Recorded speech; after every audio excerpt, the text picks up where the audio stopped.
Do the Dolphins already have their Jarvis Landry replacement? Is there a more than solid candidate to be this year's Alvin Kamara? And who is the deepest Dynasty sleeper of this year's crop?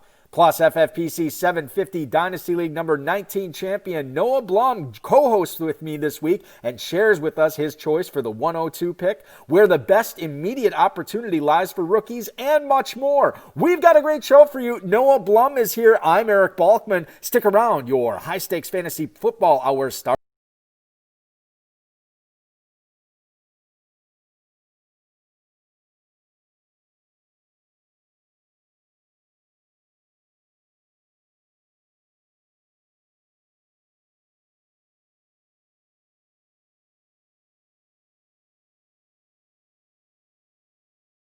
Live from the WRST radio studios in beautiful Oshkosh, Wisconsin, and heard around the world on the WRST stream.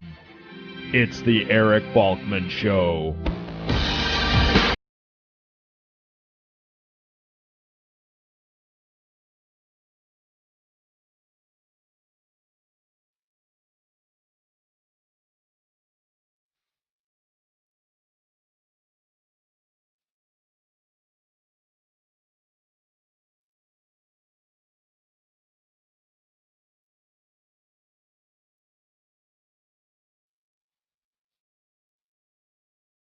Thank you, Rob. Greetings and salutations, all you Bulkaholics and Gerzak addicts. Welcome to the latest episode of the High Stakes Fantasy Football Hour presented by myffpc.com. I'm your slightly above average host, Eric Balkman, and my normal co-host is indeed the patron saint of fantasy football, the Dizzle Dave Gerzak. But sitting in for him this week is the reigning 750 number 19 FFPC Dynasty champ and a multiple Football Guys Players Championship League winner as well. Please welcome aboard my co-host this week, Mr. Noah Blum. Noah, thanks for hanging out with me, man. Really appreciate it.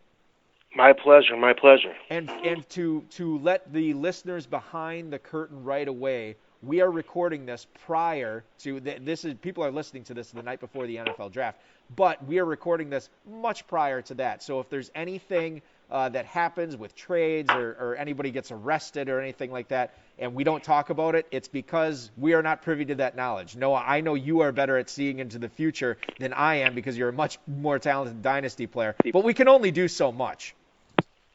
Exactly. And nobody ever gets arrested in the NFL, so, it shouldn't happen. Yeah, exactly. Coming up on tonight's show, what AFC East running back is bulking up for an every down role in 2018? What can Anthony Miller do for you? And much more. Shout out to the chat room right now. If you guys are in there, guys and gals are in there, Noah and I are not, so feel free to talk amongst yourselves, but I will not see any of those chat room messages since we are pre-recording this. If you want to connect with us on Twitter, you can do so at HSFF Hour. I am at Eric Balkman. Our Facebook is facebook.com/the HSFF Hour. You can check out our website, hsffhour.com, and if you want to give us an email, send us an email, highstakesfantasyfootball@gmail.com is where to send it. Our producer and mutual friend Rob and audio engineer Bryce are working hard on getting those questions to us in the fantasy feedback segment coming up in the bottom half of the show. I want to remind everybody, for those of you out there who are listening, get in on that Football Guys early bird promotion. It is a free $35 team to your account right now when you buy a Football Guys Players Championship team before June 30th and draft it before July 15th. And we'll do it up to 3 times, so you can get up to 3 free $35 teams. Great prep for your FPCs, great prep for your main event teams. And that main event early bird expires coming up May 31st. Remember those room discounts at Planet Hollywood. Go to myffpc.com to the main event page, and you can scroll all the way on the bottom and click on the banner and book your stay there at the discount. Register for those best ball drafts that we have going on. Also super flexes, classics starting at $35 on up, and dynasty startups. We get those kicked off. I think the next batch of them is coming up on Cinco de Mayo. So check that out at myffpc.com/dynasty. So enough of that. Let's get into our Noah Blum interview. Noah, before we get into fantasy football, tell the listeners what you do for a living. Well, I'm a podiatrist down in southern Florida and father of 4 children, 1 boy and 3 girls, so that keeps me pretty busy. I would imagine it does not keep you. Well, you and I were talking about this before the show. You don't do too many live drafts. Mostly you are doing a lot of dynasty stuff, a lot of email drafts, so you can kind of draft at your leisure. Exactly. Dino's really kind of my love, but like a lot of us, I'm a draftaholic. So right after the season, I'll usually hit up a couple of best balls, and because I just love the draft. And then once the Dino season gets closer and the draft happens, I kind of back off on that, and then just really focus on the Dino. Well, let's talk about your 750 Dynasty number 19 team. First of all, congrats on winning that league last year. Travis Kelce, it's interesting is I just joined a Dynasty, not a Dynasty startup, but I picked up a Dynasty orphan in a private league.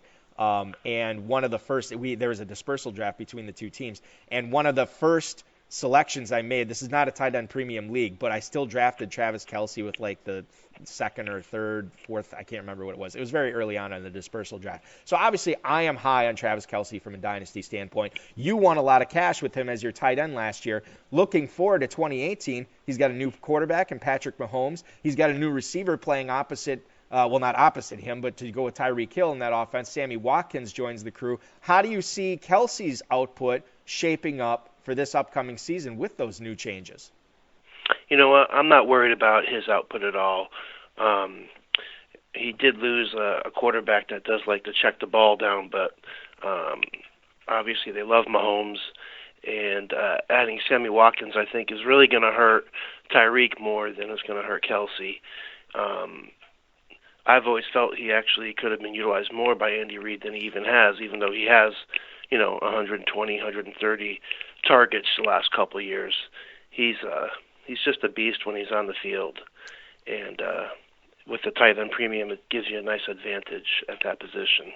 And I'm, say what you will about whether the Chiefs overpaid for Sammy Watkins, but there's no question that he is an upgrade on Albert Wilson on this team. And with Patrick Mahomes maybe showing, the projection is that he is going to throw downfield even more than Alex Smith did last year, who did do it a lot with Tyreek Hill. But you think of having Hill and Watkins there with Mahomes, maybe Kelce, sees his targets go down slightly, but you would think that those big plays from Watkins and Hill are going to create more opportunities maybe for him in the red zone, and maybe even has a bigger 2018 than he did 2017.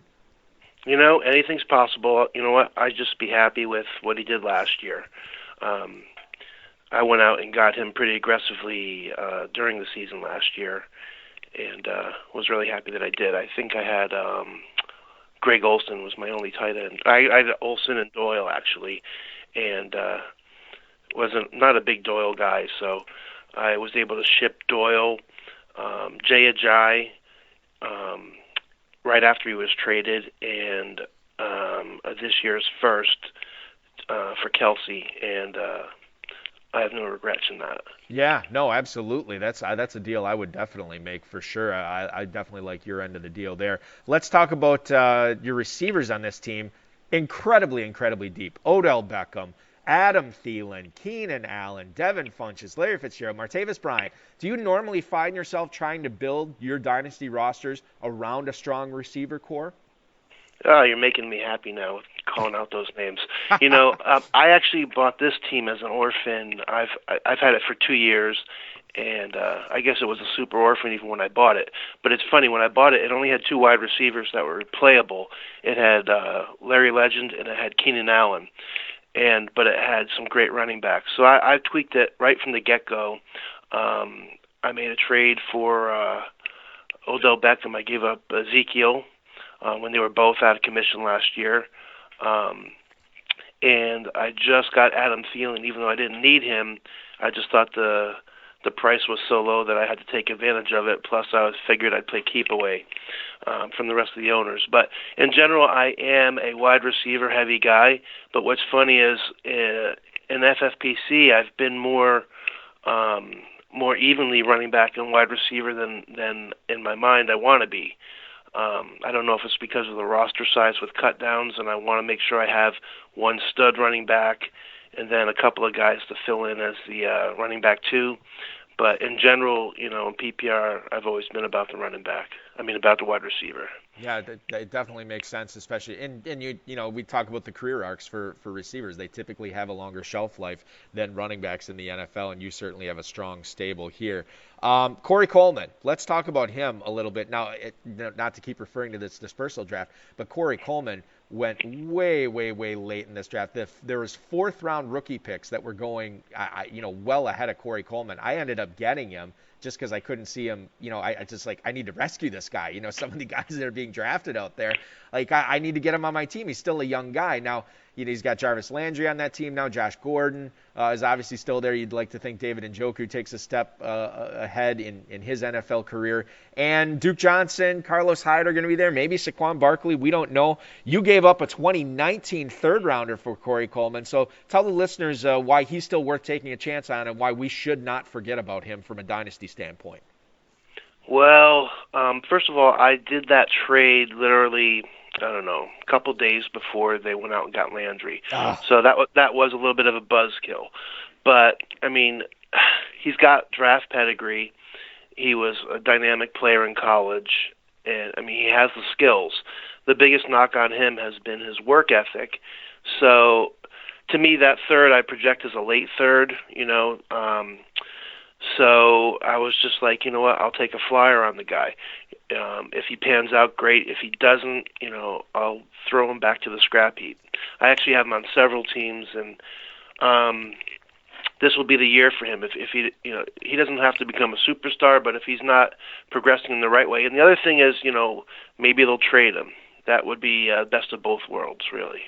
Yeah, he seems like a guy that is screaming, I need a fresh start for sure. He is under contract this year and next year. There is a club option in 2020 for him. I would expect that if he is still on the roster at that point, if the Landry and Gordon,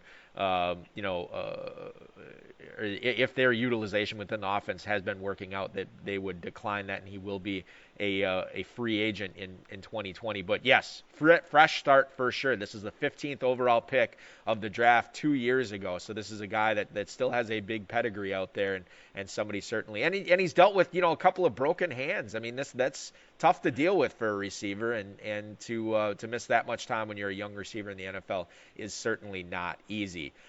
In this league, Noah, and your 1250 number 8 dynasty team, you own Melvin Gordon, the Chargers running back. He has really come on the last couple of years, really looked good, and is living up to his first-round billing in both dynasty and redraft leagues. You look at for him from a dynasty standpoint, there can't be that many running backs that we can value higher than him in dynasty right now, maybe just a handful. How many running backs would you put ahead of Melvin Gordon as far as where you value him in dynasty leagues? Well, what's funny is that the guys in 1258, which is let me give them a shout out. That's my favorite league. We've got a really active group and a bunch of crazy guys, and we do a lot of banter on GroupMe. They know I'm a Melvin Gordon apologist, and they're probably thinking that I hand-fed you this question. I just love Melvin Gordon. Definitely looking at running backs right now, I think you've got your tier 1, and then you got your tier 1, 1B. So you've got Le'Veon, Ezekiel, DJ, and Gurley to me are just, they're 1A. But after that, I look at Melvin, and I'd probably, you have to put Saquon in there, even though, we don't know landing spot, and, he hasn't, ever had NFL contact. And then you've got Hunt and Kamara. So to me, I put him right after the big four. People talk about injury. He hasn't missed nearly as much time as they're saying. His yards per carry is 3.9. Not great, but I watch him a lot because I own him a lot. And he's a tough runner. He runs inside better now than he did when he first came in as a rookie. He catches the ball well. The offensive line has not been great in San Diego, and I see that getting better. I'm a buyer, and I have been a buyer of Melvin Gordon. Yeah, and you look at it seems like for his entire career as a Charger, the Chargers have made attempts to upgrade that offensive line, and for whatever reason, it hasn't worked out in free agency or they've had some injuries. They're making an effort, and these guys are going to get healthy, these offensive linemen, and I can only see the line getting better from here. So I'm totally with you on Melvin Gordon being a buy because I think that he is definitely an ascending asset in dynasty leagues.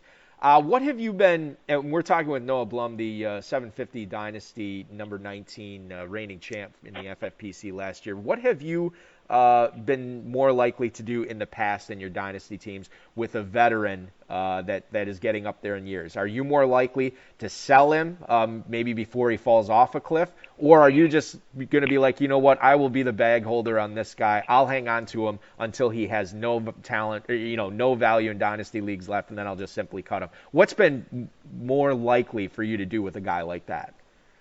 My shopping bag is pretty darn big. I'm a bag holder all the way.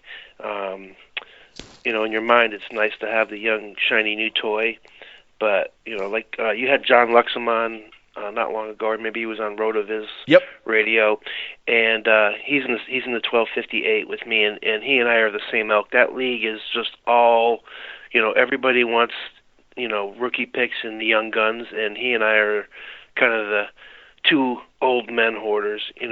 I'll take production. 2 or 3 years is a long time. So give me somebody that's going to give me 2 or 3 years. 4 years if I'm lucky production, and I'll take that any day. It doesn't work out all the time, but I like my odds there better than I do with a rookie. I mean, you're kind of playing you're kind of playing a guessing game on both sides, but it's like, which side do you want to guess on? Do you want to guess on, okay, this guy's been awesome for fantasy for the last few years, but maybe is this the year that he loses it? Or am I going to bet on a young guy or maybe a rookie who's never done it in the NFL? We have no idea if he's going to be a bust. All we can do is speculate. Which side do you want to bet on? And I think I'm with you. I think I want to usually bet on the side of production rather than rookie speculation. Let me ask you this, because this is I always love to use this show for my own selfish dynasty gains. So I'll ask you this. I was recently offered a trade by my normal co-host in a league that we play in. He was offering Rob Gronkowski to me for the 106 rookie pick and O.J. Howard. Now, I declined it because I feel like Gronk, his value is going to go down. However, you can't argue with the production that he's had. It's monumentally better than what Howard's been doing. The 106 pick probably has more than a 50% chance of busting. Which side would you have gone on that? Would you have accepted that deal and taken Gronk, Noah?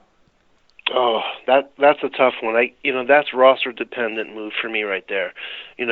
Love Gronk. He's got the injury history, and he's just really got this whole thing about he's not happy in New England. Swirling. Who knows how much of that's true? Is he going to? Retirement talks. I have a couple shares of Gronk, and much to like you're saying, I'm a bag holder. I'm not going to sell for what I can get. On that trade, it would depend on the roster. I'm not a big O.J. Howard guy. And then especially with them keeping Brait in the mix, I probably go Gronk, but it depends on the roster. I mean, are you competing this year, or is this a team that you're still working on? I'll tell you this: it's a middle of the road team. It seems like it's been middle of the road team for like the last 3 years. Another reason I should have told you this, that I declined it, is Howard is actually my number 2 tight end on this team. I do have Greg Olsen on this team as well. So to me, I was just like, you know what? I can keep Olsen and Howard. I can keep the first round pick. Whereas if I make the pick, I lose the first rounder, and now I gotta I guess I could flex out Olsen or Gronk every single week and play both of them. But that's ultimately another reason I decided to decline it, because I already had Olsen. With the information, I probably decline it too. I mean, if you look at the rookie picks, if you kind of look at 1-6, there's a decent running back prospect, or the first or second wide receiver that you like on your board. So it's hard. It's hard to think of Gronk not being worth that, but I probably hold off too. Yeah, it was very close. I hemmed and hawed on it for quite a while. Let's talk about rookie drafts as long as we brought it up. Saquon Barkley, I'm assuming, is your 101 right now, given that we still don't know where these guys are going to end up in the NFL. But who's your 102? Who's the guy? I mean, if you had to do a rookie draft today, I mean, all we can do is go by talent and maybe projected landing spot. That's difficult to do, so maybe just talent. But who's the second most talented guy in this class behind Barkley? Well, that would have to be Darius Geis for me. But that being said, landing spot I have him and I have Chubb very close. People are probably laughing. A lot of people like Sonny which I like as well. But I like Chubb and I like Geis. So Darius was probably just nudge ahead, depending on landing spot. If either of those guys land in the in the spot that I like, that'll be my second overall. It's interesting that you bring up Chubb because this was a guy, and I've said it on the show several times, I believe that, 2 years ago, I'm like, wow, this guy is going to be an absolute stud when he gets to the next level. And then he tore up his knee, and it seems like he's still been extremely, extremely good since then. I just never thought of him as the same player since that knee injury. And I actually do like Sony Michel quite a bit. But, you say people would laugh. I'm getting a lot of high-stakes Dynasty guys I'm talking to that really like Nick Chubb quite a bit. Tell me a little bit about what it is about Chubb that you have him right up there, maybe not ahead of Geis, but, sort of on that same tier, and why you like him better than Michel. Well, he's still a phenomenal athlete, even with that injury. He still has, 4.5 speed. I mean, he's got the right size, 5'11", 225, 230-pound back. Runs great between the tackles. He did not look good in the championship game, and I was a little down on him. But I've watched a little bit of film on him, and just kind of come around on him. He's a beast. So he's got good hands. I think Sonny's hands are probably a little bit better, but I mean he's adequate, better than adequate, and he just runs hard. And I like a big guy that can run inside as well as take it outside if he needs to. What's funny about that too is you talk about watching film on Chubb, and I said this. We had Joe Pano from RotoViz on a month or so ago, and we were talking about Michel versus Chubb. And he said, because he liked Chubb quite a bit too, and he said, look, if you didn't watch a lot of Georgia football, which I didn't, and you only saw what Georgia did in the college football playoff, yeah, I can totally get why you'd like Sony Michel better than Chubb. But go back and watch some other Chubb's tape, even after the knee injury, and I did. I went back and looked at it. I'm like, wow, I think I might be missing on something on Chubb here, because he did look very, very good, and I still think he is going to be a very good NFL player. And the more Dynasty guys I hear talk up Chubb, I think the more I have to realize, like, look, Chubb is a real player here for an RB2 if he lands in the right spot right away in his rookie year. So clearly, I think that's somebody we need to pay attention to. You mentioned opportunity, where these guys are going to end up. What's the best opportunity that you are seeing for a rookie to step in for year one Dynasty value? The Cowboys, their receiving core is leaves a lot to be desired. Is it, if they draft a receiver early, is it the Packers who need somebody to replace Jordy Nelson? Is it somebody who can, recapture the magic of what Doug Martin provided for Tampa in a couple of years that he was there, down there playing for the Buccaneers? Is it the tight end for the Saints that are still looking for that next Jimmy Graham? Where do you see as the best landing spot for a rookie to step in right now, where if a guy gets drafted in the first or second round there, we have to look at, oh my gosh, this guy is going to be huge in 2018? Well, I probably have to go with one of the running backs landing very well, because it's such a deep class and there's some really talented running backs. The Bucks or Giants would be a great landing spot, I think. Detroit also, I'm not a big Blount guy, and Reddick's getting up there in age, and I'm not even going to mention Abdullah. He's just dead weight. But I think a running back landing well is probably the guy that I would be chomping at the bit for. The wide receivers this year, if one of them lands with Green Bay, that would definitely be a choice spot, but I'm just not super, super high on anybody producing right away, so probably one of the running backs. And then for tight end, I rarely draft a tight end high. I'm more of a, trade for somebody else's tight end a year or two in, and hope that they're ready to start producing at a higher level. I don't mind paying a little bit better price for a guy that's getting ready to pop versus in this format with only 16 people at the cut holding a tight end, because last year was kind of a rare event with the tight ends that produced right away. I don't see that happening again this year. Yeah, it's a talented tight end class, but if you look at historically, it's been real rough for rookie tight ends over the last 10, 15 years. Again, like I said, unless your name's Evan Engram or Tony Gonzalez, you probably had a rough rookie year for tight end for sure. Let's get to some couple of emails here for you that came in specifically for you, Noah. The first one is from Jim in Salem, South Dakota. He writes, "Hey Noah, is O.J. Howard prime for a top 10 tight end season in the FFPC?" Thanks for the email, Jim in Salem, South Dakota. Noah, you already said it earlier. You're not a big O.J. Howard guy, so I got to believe that you do not think he is going to finish in the top 10 tight ends this season. No. Yeah, I'm not a big OJ guy. I mean, especially with the signing of Brait. I mean, what else do you need to know? I mean, Brait is not going to just be an inline blocker. Brait gets red zone targets. Winston has a great rapport with him. I mean, O.J. Howard is obviously has got draft pedigree and has all the intangibles, but he's a type of guy, like I said, that I wouldn't be surprised if it's 2 years from now that he starts to show his full potential. The next email we have is from Charlie in Springdale, Arkansas. This is an interesting one, a draft etiquette question. He writes, "What's the proper etiquette for how long you wait on the clock in a rookie draft for someone to send you a trade offer before you make a pick?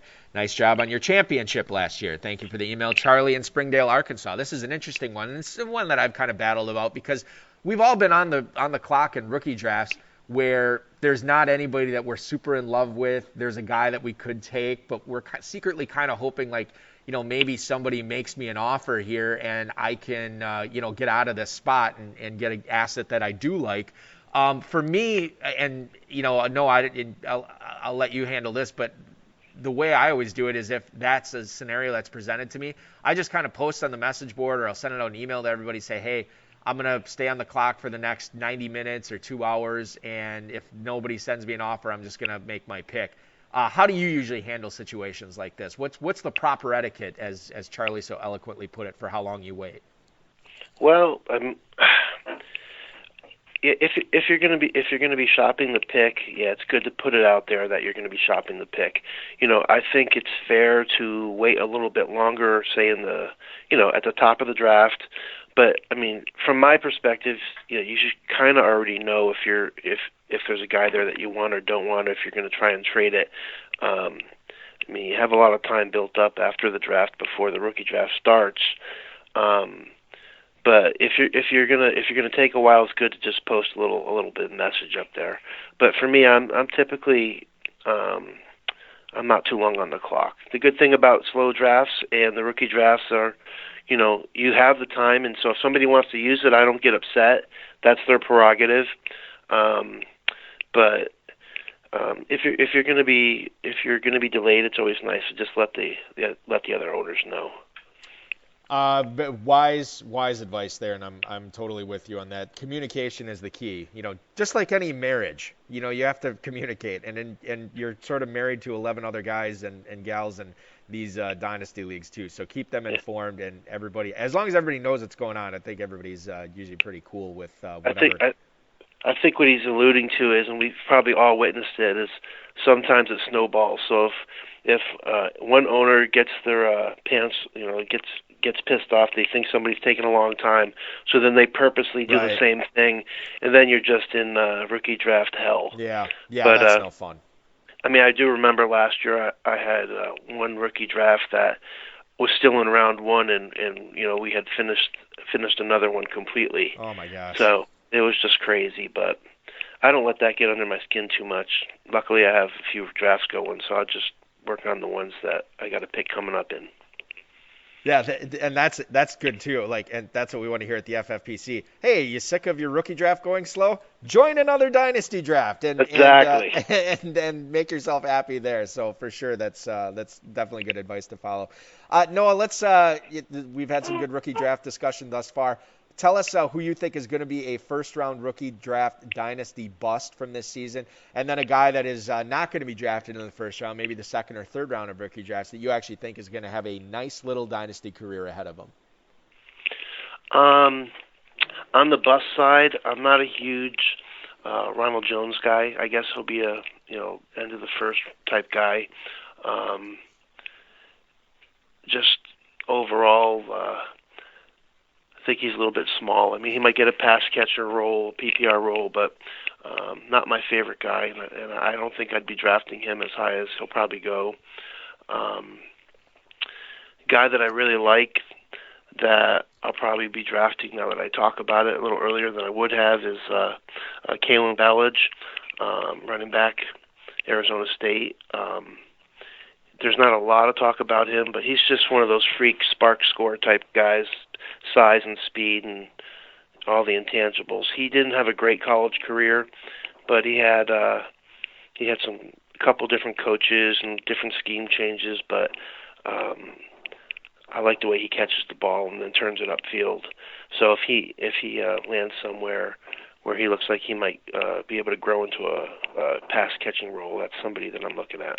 Yeah, Ballage is definitely a sneaky guy to be paying attention to. You don't often see the athletic ability from a guy his size coming into the NFL, and it'll be interesting to see who takes us, a chance on him and maybe gives him an opportunity right away. Ballage is certainly a guy to pay attention to. Let's get into the news, and I say news in quotes, air quotes. Nobody can see me doing that since it's an audio podcast, but this is the news of what's going on when we are recording this. First up, let's talk about Dez Bryant. Now, by the time you hear this, he may have already signed with a new team. I would imagine he would have, before the NFL draft, but we don't know. Adam Schefter is posting on Twitter that Arizona, Baltimore, Buffalo, and Green Bay are the teams that have already shown interest in Dez Bryant. Now, what's interesting about this is all four of those teams have the cap space to give Dez Bryant a nice little contract. Buffalo is really bereft of talent there. They have Kelvin Benjamin, who just had a knee surgery. They have Zay Jones, who, God knows what's going on with him right now. And then LaShawn McCoy is really the only other weapon that can be counted on in Buffalo. We don't know who the quarterback is there. It'd be weird if Green Bay got rid of Jordy Nelson and then signed Dez Bryant. A lot of the issues that Nelson was having, his speed isn't where it was. He's failing to gain separation. You could say that to a certain extent about Dez Bryant, but your thoughts on Dez Bryant, Noah, from a dynasty perspective, maybe just speak to the player that he is right now, because we don't know where he's going to end up, and then maybe a spot that you think would be best for his fantasy value. Sure. Dez is a guy that I haven't been real high on for a year or two. Don't have very many shares of him. He just seems to have diminished, and he just never looked like a hard worker and somebody that was going to age gracefully, like an Antonio Brown or even A.J. Green. I do think that he's probably motivated to show that he has something left, and he may actually have a little bump back this year. I personally don't see him going to a team like the Packers. I can't imagine that they would throw him into the mix. But to me, I agree with you. The Bills looks like it's the best place for him, or I could see the Cardinals taking a shot at him. Yeah, I first of all, I could see either of those, and then it's weird because even though Baltimore just gave that contract to Michael Crabtree, I could totally see Ozzie Newsome signing Dez Bryant. I mean, this is like the type of player that he signs, and now all of a sudden, after the Ravens basically have no receiving talent, now you have Michael Crabtree and Dez Bryant there catching passes from Joe Flacco. Obviously, guys that are no longer at peak careers anymore, but I think all three of those teams that we just mentioned are more likely to sign him than Green Bay. I do not see Green Bay going after Dez Bryant. Okay, let's talk about another receiver that was a free agent this past season, has found a new team, and that is the Danny Amendola signing with the Miami Dolphins. He actually said that Bill Belichick was unwilling to give him a competitive contract given, the other options that he had in free agency, and he said he kind of realized, like, look, I'm not going to get anything close in New England to what I'm already getting to these other teams, so he decided to leave. He signs with Miami. Miami has a crowded receiving room down there. They had already Devontae Parker and Kenny Stills. They obviously trade Jarvis Landry, so he's no longer there. But they also went out and signed Albert Wilson. They traded up for Leonte Carew in the draft, and so he's obviously still down there. But Amendola, I mean, Noah, is this the guy who's in line to be that underneath guy who could play that Jarvis Landry role and offer sneaky fantasy value in 2018? You know what? I don't live too far from the Dolphins here in Florida. I I don't know what they're doing down there in Miami. I think Amendola is more of a best ball type of guy. He might have a few good weeks, but I can't see him, getting a huge amount of targets and just bouncing back in a big way. They probably are going to draft a wide receiver, or if they don't, they should. The guy that I like the most on that team is Kenny Stills, who's just kind of a quiet under the radar outside receiver that gets some good long plays and produces from a flex spot for me. Yeah, and he's still a young guy too. I mean, he turns 26. By the time we release this podcast, he will be 26. He turns 26 on the 22nd. Last March, he signed a 4-year, $32 million contract, $17 million guaranteed, $7 million signing bonus. He is under contract until 2021 when he is a free agent again. But this is the type of guy that can really be a difference maker on this. This is a guy that I loved. I've tried to follow the money when Miami signed him. I thought, okay, nobody else is valuing him that high. He could be a difference maker for fantasy. I think he is probably my favorite value right now in Miami. Devontae Parker is right up there too because he has fallen so far in drafts and you can get him very cheap right now. But I'm with you on Amendola, man. I think while he's healthy, he could be the Landry. I just don't know how often he's going to be healthy if we go by his career. It is spotty at best when we consider his health. Let's stay down in Miami and talk about Kenyon Drake, who has said that he's bulked up more than 5 pounds of muscle. Well, I mean, more than 5 pounds. Who cares? It's not a huge deal, but it is something. This was something that he did after the Dolphins wanted him to be able to handle a full season as the starting running back and this is interesting too because I always fully thought, Noah, that the Dolphins are going to add somebody better than Drake, and the only body that they've added so far has been Frank Gore. Kenyon Drake could be a sneaky guy, maybe not for dynasty purposes going forward, but for 2018. He could be in line for a heavy workload, and he's not really being valued as much in drafts right now. What are your thoughts on Kenyon Drake for this upcoming season? You know what? You and I are pretty much aligned on him. He's somebody that I've been fading. Actually traded him in one league for Funchess, the 750. Kind of have slight regrets because I'm much like you. I didn't really think – I'm not a big Drake guy, but Dolphins didn't go after C.J. Anderson and added Frank Gore, who's a nice guy, but I see him more of a complementary role to Drake at this point. So it looks like they're going to give Drake a shot, and he could produce and give a nice value. Miami had the opportunity to bring back Damian Williams. They chose not to. Miami also traded Jay Ajayi to the Eagles. So obviously the coaching staff, the front office there is a believer in Drake's talent. They're telling him to bulk up. I mean, these are all things that we need to realize. Okay, he might be in for a good season this year. And I don't know if his value, if his ADP is ever going to rise to the point where I'm not comfortable taking him because you can get him pretty cheap right now. I'm with you in Dynasty, though. I would be selling high on him right now. As soon as he steps on the field, I don't see him all of a sudden taking over a game like you'd want a feature back to do. If I had the opportunity to get Devin Funchess for him, I definitely would have made that deal and given up Drake for Funchess. So I really like that end of that deal that you got there. But for me, I don't think I own him anywhere in Dynasty anymore, but he is definitely a sell high right now, in my opinion.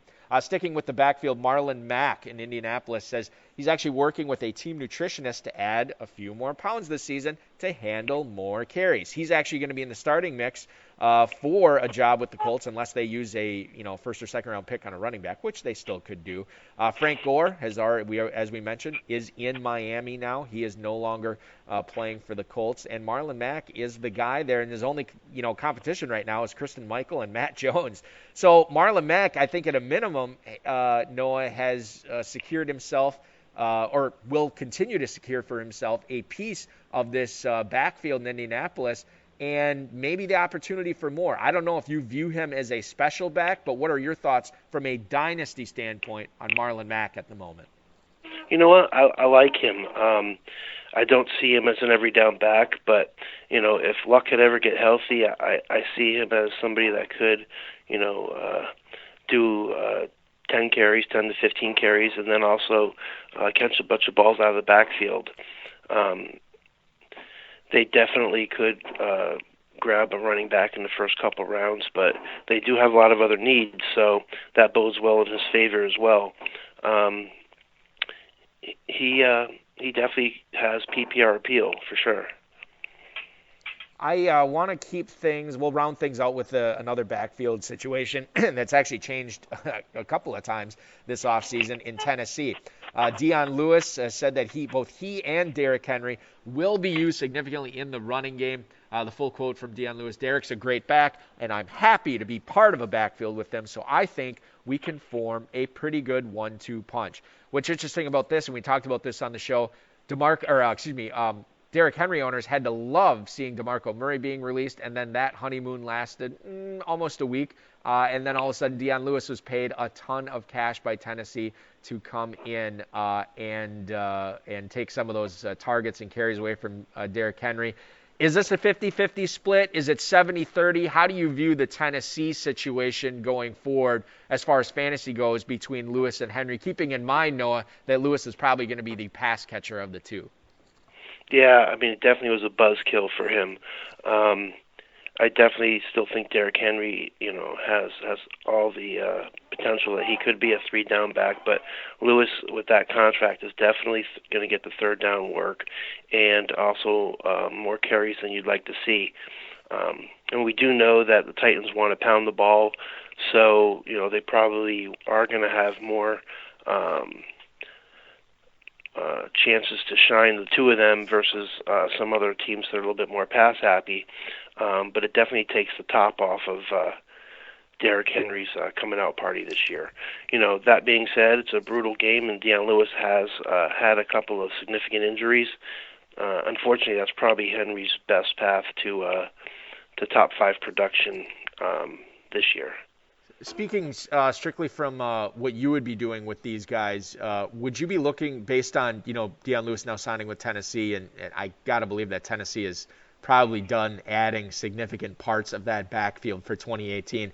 Would you be looking to acquire Lewis or Henry? Would you be just, if you own them, are you sitting tight on them?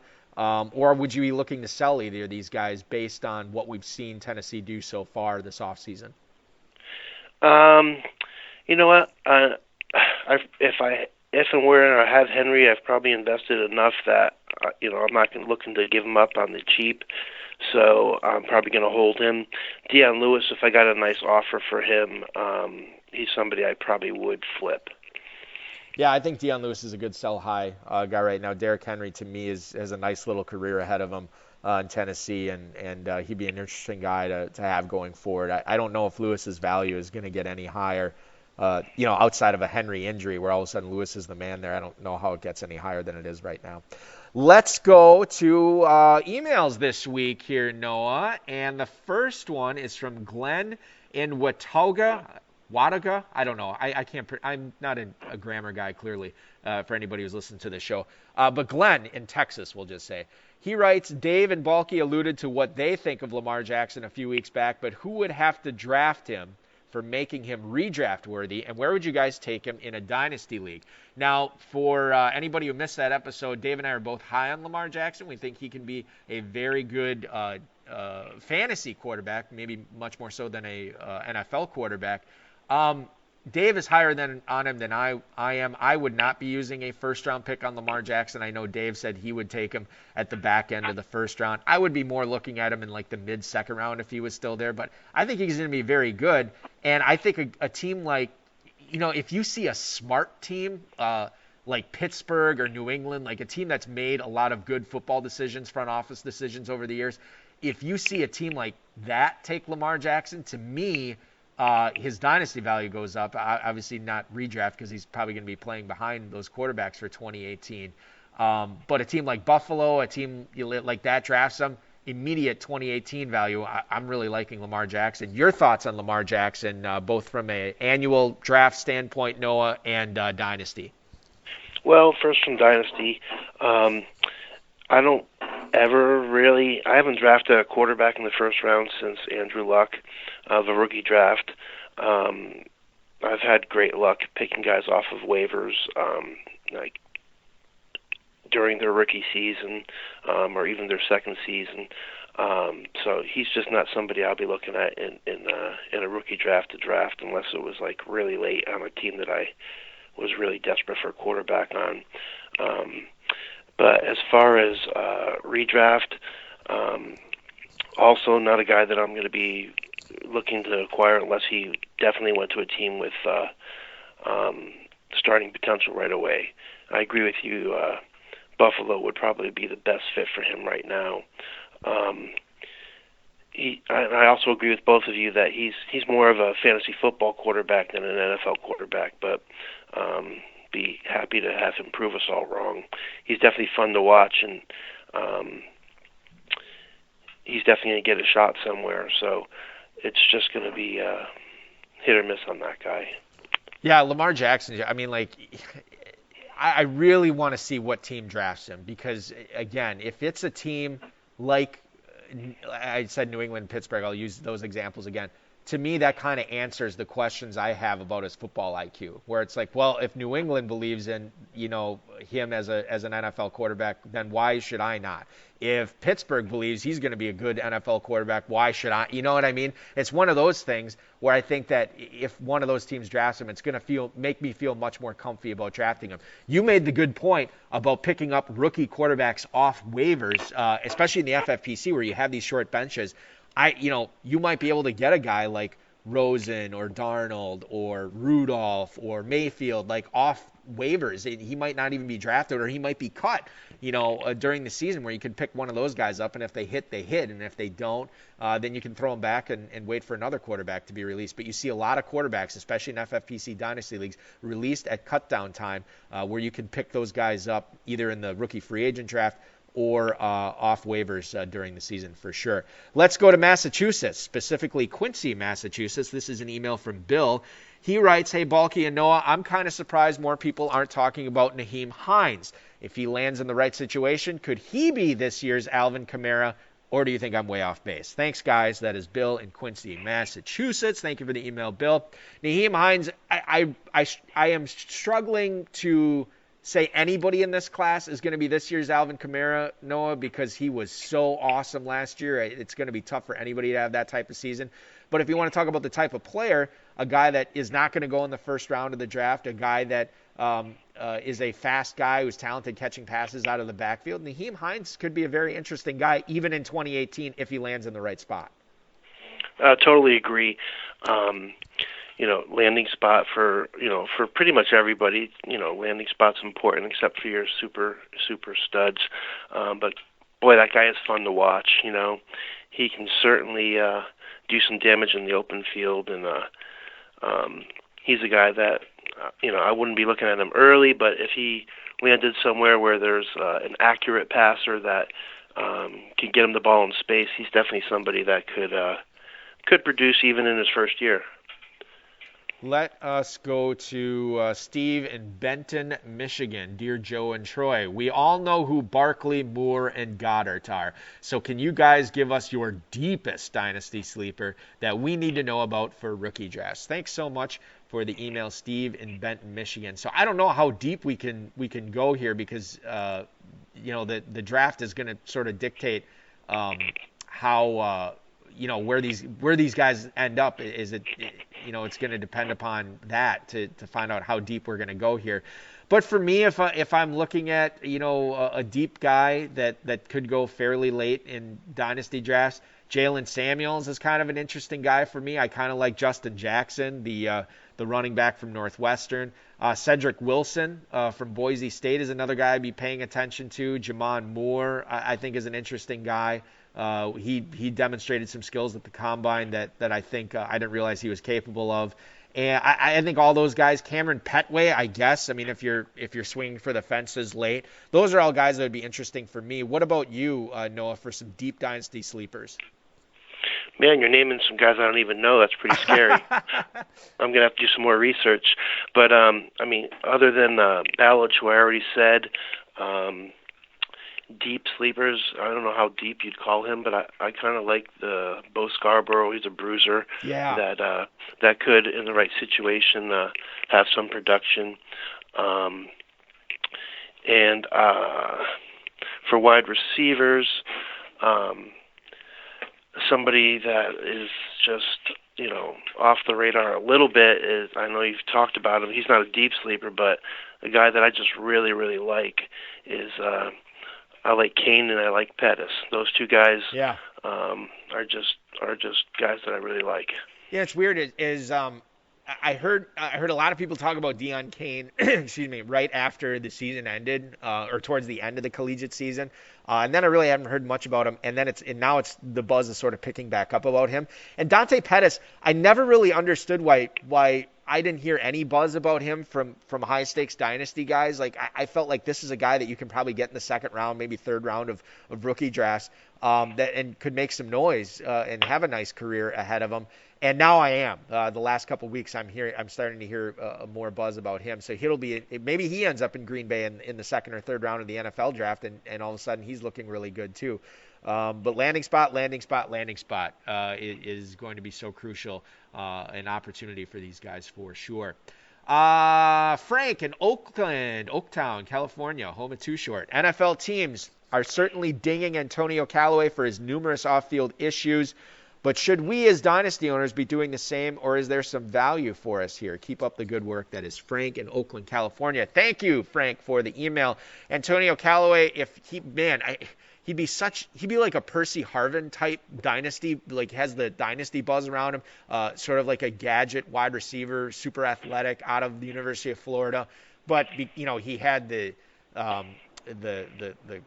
credit card scam or whatever was going on, and all these off the field stuff, issues that is really going to knock him down NFL draft boards.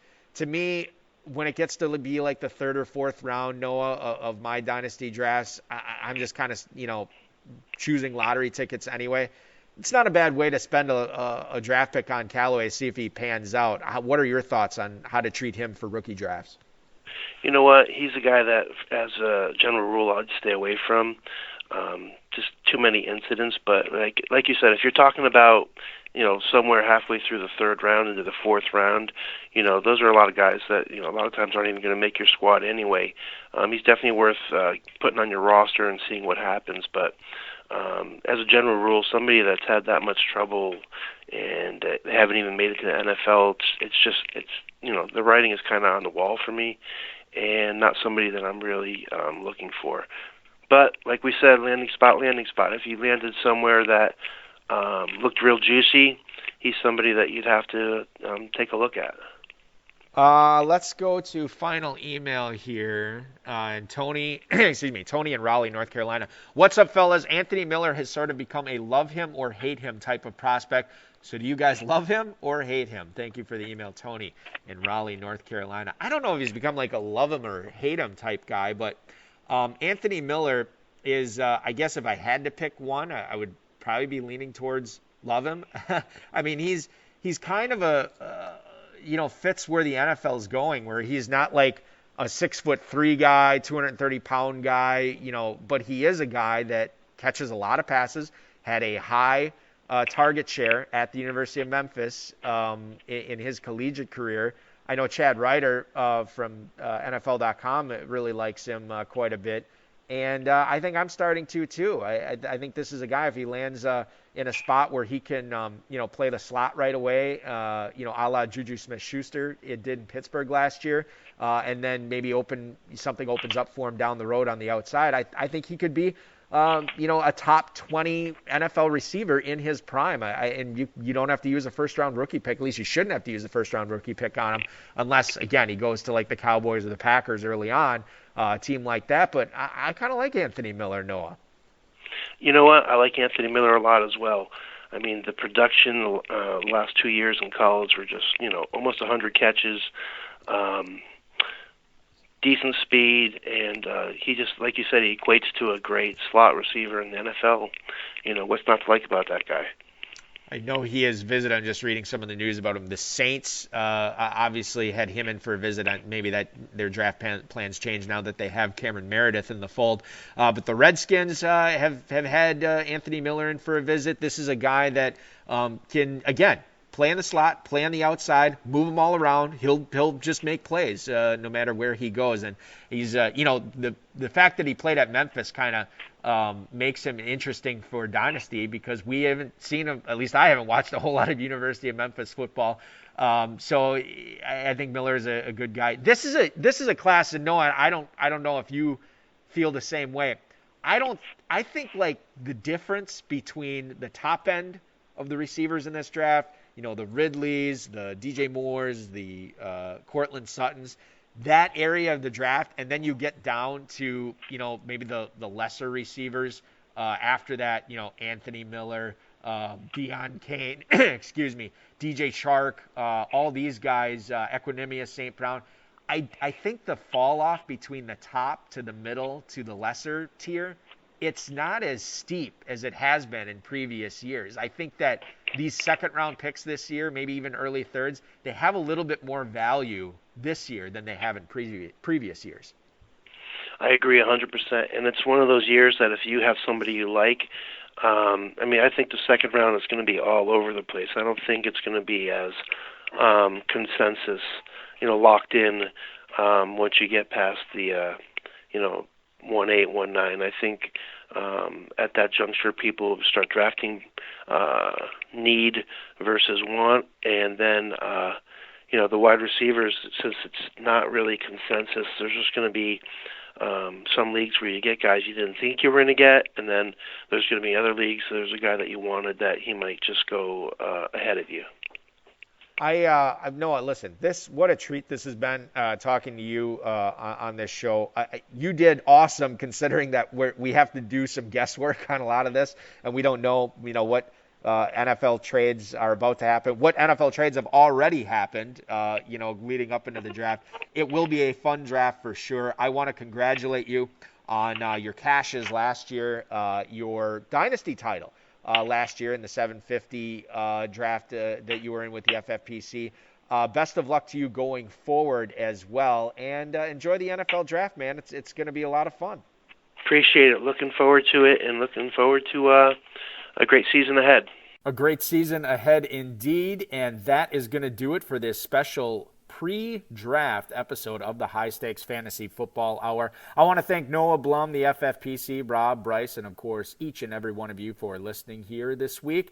Dave will be back next week, and we are actually going to be on 1 hour early at 9/8 Central for live Revelations Genesis draft coverage. So normally we're on at 10/9 Central. We'll be at 9/8 Central on May 4th. Quattro de Mayo, as it were. And we'll have some live draft coverage that night. I don't know, for anybody who's wondering, there's been a lot of contentious back and forth between the Revelations and Genesis drafters this year. I don't know which one we'll be covering first. I don't know which one we'll be covering last. I don't know if we'll be just doing one draft the entire time. I'm not really sure how it is going to go. But we will keep you posted on that. And you'll be able to watch the action, follow the live pick-by-pick action at our YouTube channel, youtube.com/High Stakes Fantasy Football. You follow the picks right there. We'll have those posted on there, and you'll be able to watch them. So 9/8 Central next week for that. I want to remind everybody to register for the FFPC main event before that early bird expires on May 31st. Sign up for those best ball and dynasty startups going on right now. You can listen to the live draft coverage next Friday, and then you can draft some dynasty startups that are starting the next day that still have some spots available at myffpc.com. Get in on that Football Guys early bird. Remember to get your team there, and if you buy it before June 30th and draft it before July 15th, you're going to get a free $35 team credit and use that on a classic, best ball, whatever you want, prep for the main event, prep for Football Guys. You'll be able to use that up to 3 times. And, of course, most importantly,